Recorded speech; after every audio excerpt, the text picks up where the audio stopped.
Hey guys, and welcome back to Shuffle. So let's just jump right back in.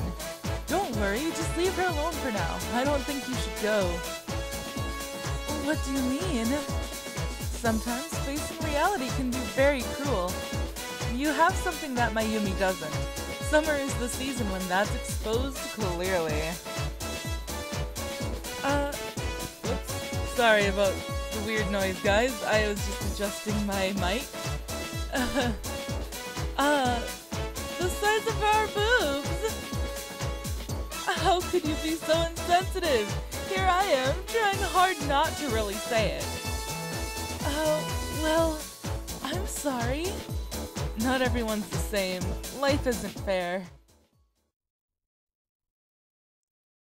Ah, Asa, you're adorable. After the rainy season, the bright sunshine is starting the summer season. I pick up the... Oh god. I need to learn how to read today. I pick up the book I've wanted to read and take a walk on the Sunlight Way, but the summery weather is making me too excited to sit down and read. So I go into the coffee shop, which is our usual gathering spot. I'm sitting with my friends in one corner of the coffee shop while enjoying the air-conditioned, cool air. I think there are more customers since Kareha started to work here. Oh, I'm sure that's true. To be honest, even I came here more often. As I look around, there are plenty of people. It's not even lunchtime. Most of the customers are male. Oh, thank you very much! But the cakes they serve here are very delicious. I bet that's why. Kareha-senpai denies our opinion bashfully. She isn't working today, so she's wearing her own clothes. I'm a little disappointed to not be able to see Kareha-senpai in her waitress uniform, but it's rare to see her in her plain clothes, so I guess it's okay. I've never heard of male customers increasing because of the taste of cake. I wish I could wear cute clothes like that. Why don't you work here too, Asa-chan? We'd love to have you work here. I don't think I'd look good in such cute clothes, so I'll pass. You think so? I think you'll look cute too, Asa-senpai. I try to picture her in my head. It doesn't look bad at all. What? Hey, please don't look like that. You're pretty cute, so I think you'll look great. Cute? Oh, well...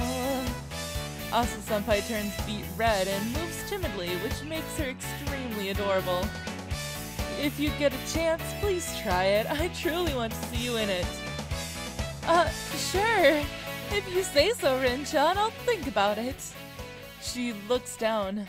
I don't care what anyone else says. She is really cute.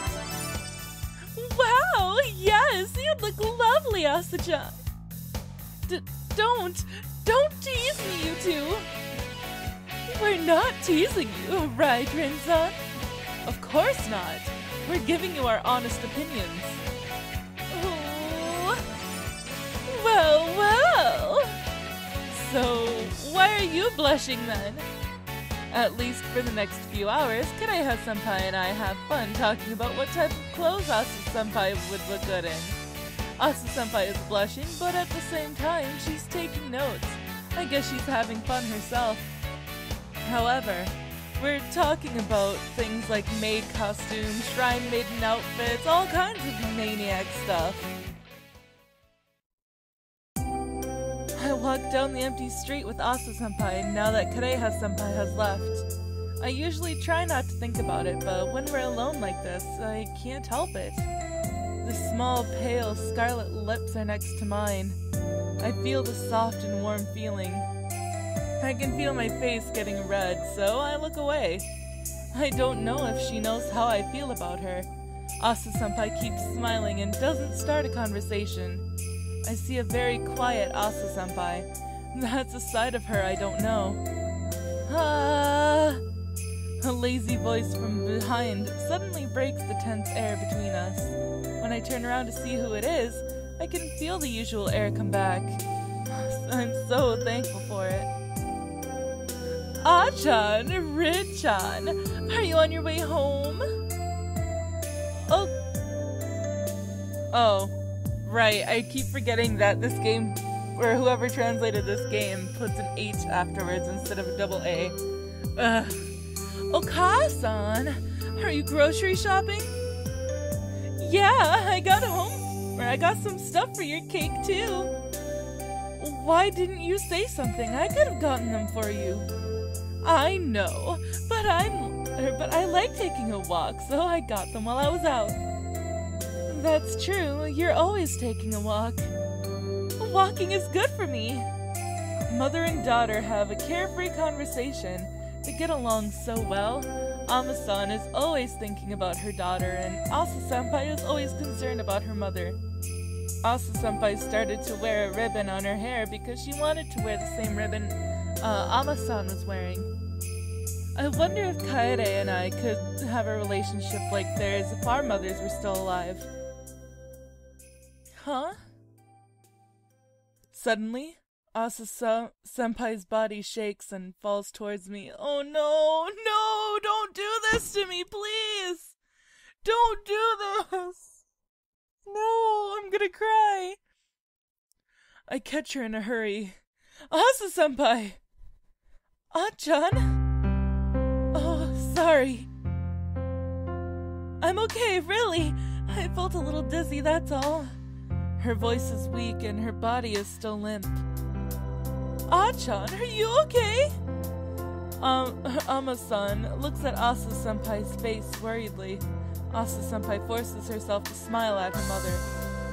Yeah, I'm okay. I'll be fine in a minute. Sorry, Rin-chan. Did you stay up late again? You need to take care of yourself. Yeah, I didn't stay up that late last night.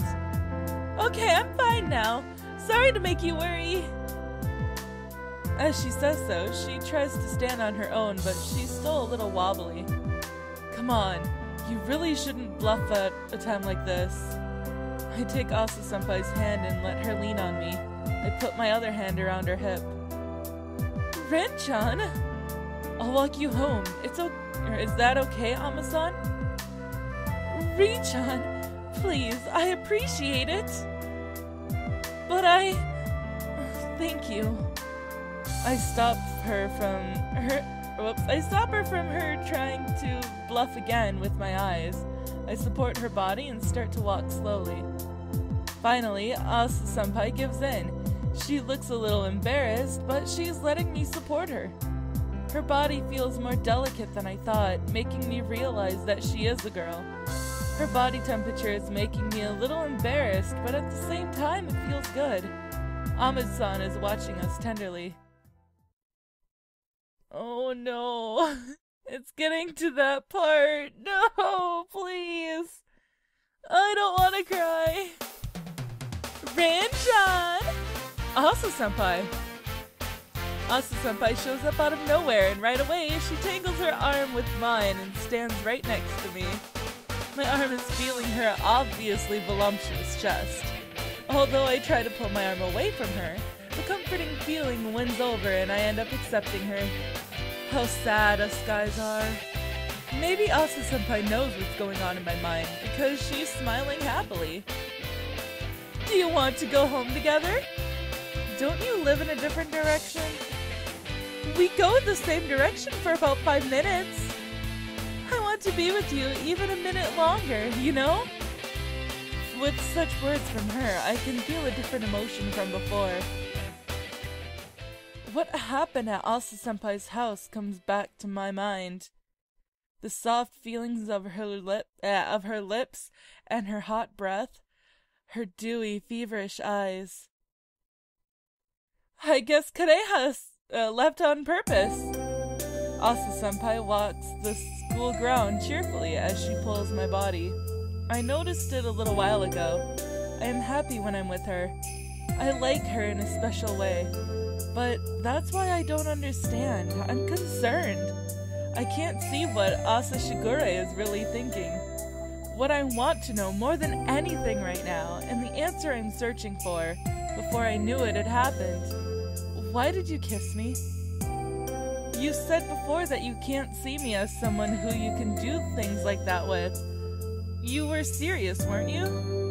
Then why me? What made you change your mind? I can't understand what you're thinking, so I don't know what to do. Her hand parts from me.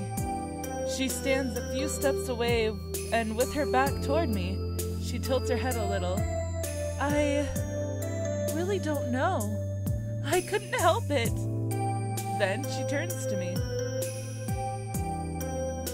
Oh, she's so cute. I can't. I am dying. Okay. I just fell in love with you.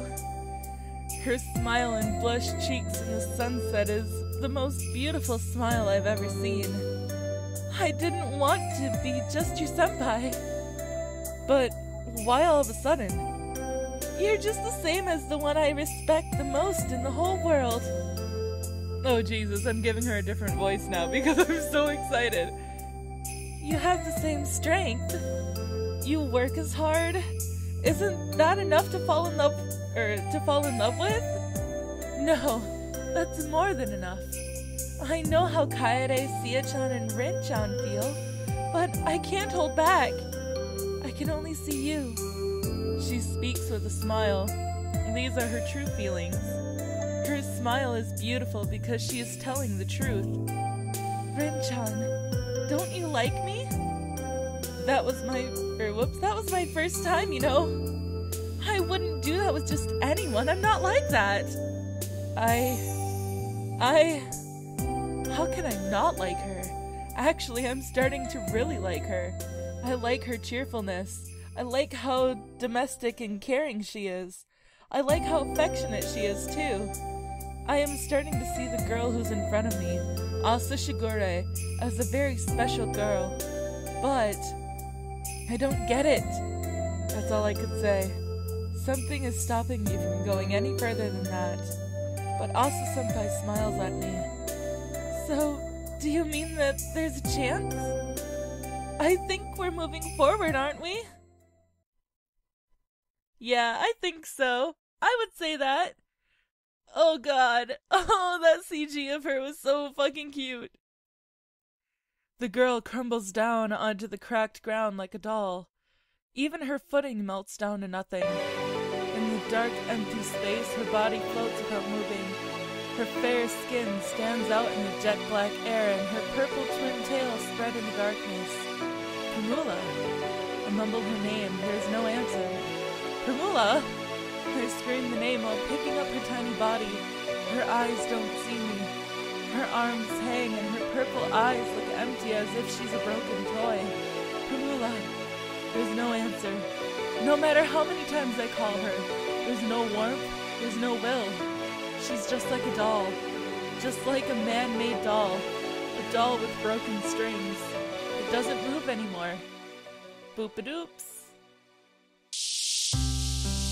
The light from the window is burning my retinas. Sweat is soaking the shirt, and I only feel discomfort. I get up and stare at the wall in front of me blankly. Was that a dream? I look down at my hands and feel relieved to see there's no girl with purple hair in my arms. I'm thankful that's not in the dark, or that I'm not in the darkness. I guess she's gone out with Kaede. I go to Primula's room because I want to see her, but I don't see her in the empty room.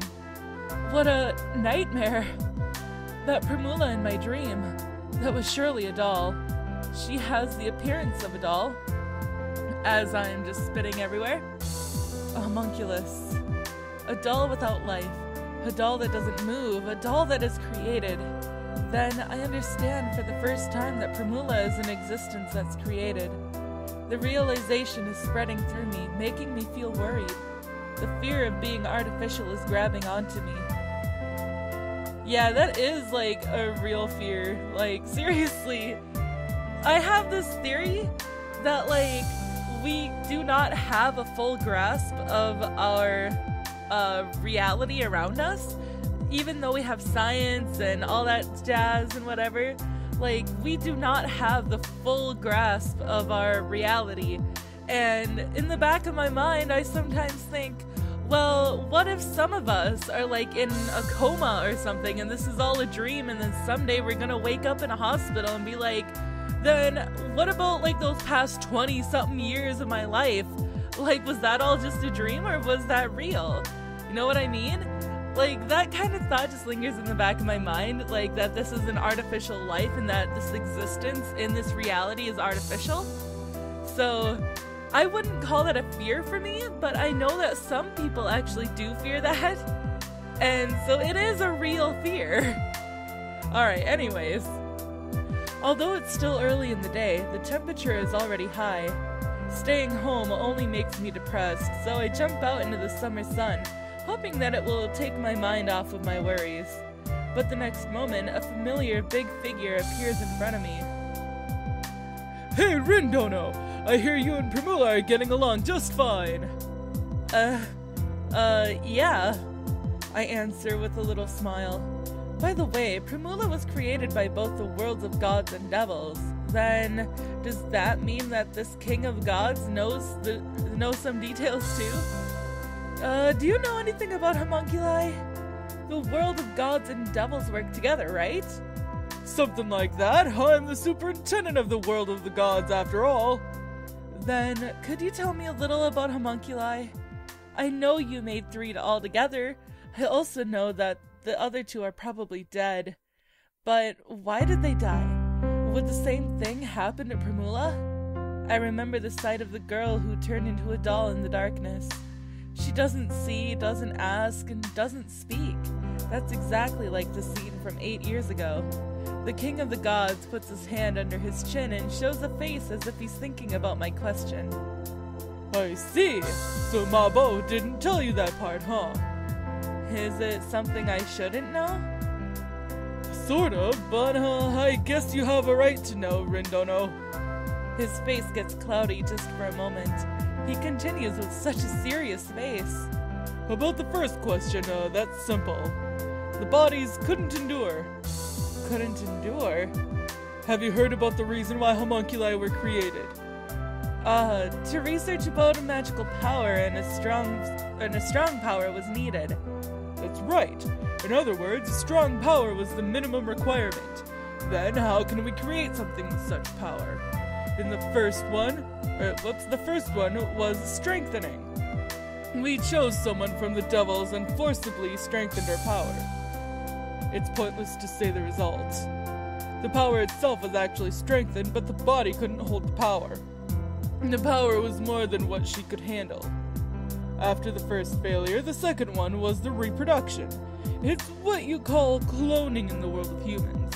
We remodeled the already powerful DNA of a devil and we raised it with even more power.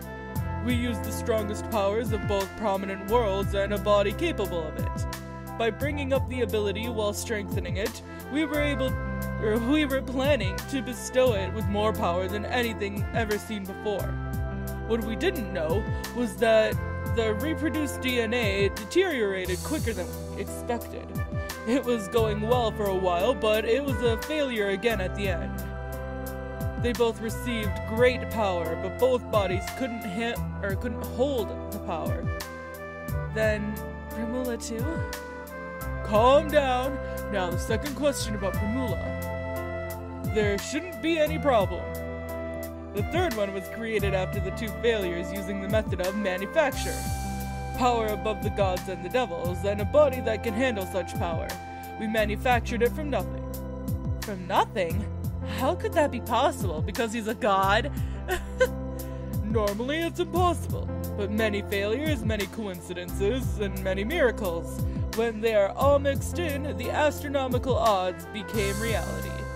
Primula is an embodiment of a miracle. We can't make her ever again, even if we try. There's no replacement for her. She's the one and only. The one and only, huh? So anyway, we raised Primula in a sheltered environment. Maybe we overprotected her. I guess that's the reason why she's the way she is. I'm counting on you, Rindono. Please take care of that emotionless girl. The king of gods smiles big, then slaps my back a few times and leaves. The one and only. That's why she was overly cared for. If she wasn't cared for, she'd just be an experiment. She lost her emotions. She doesn't have blood relatives or a family. She just lives as time passes by around her. Primula. But I think I can see her emotions behind her lack of expression. I think I can see a sad gleam deep inside of her purple eyes once in a while. The smile she showed when I gave her the stuffed animals. I want to see that smile one more time. I truly feel that way. Alright guys, so I am all out of time for this episode. So I hope that you've enjoyed it, and if you did, please give it a big thumbs up down below. And I will see you guys in the next video. Bye-bye!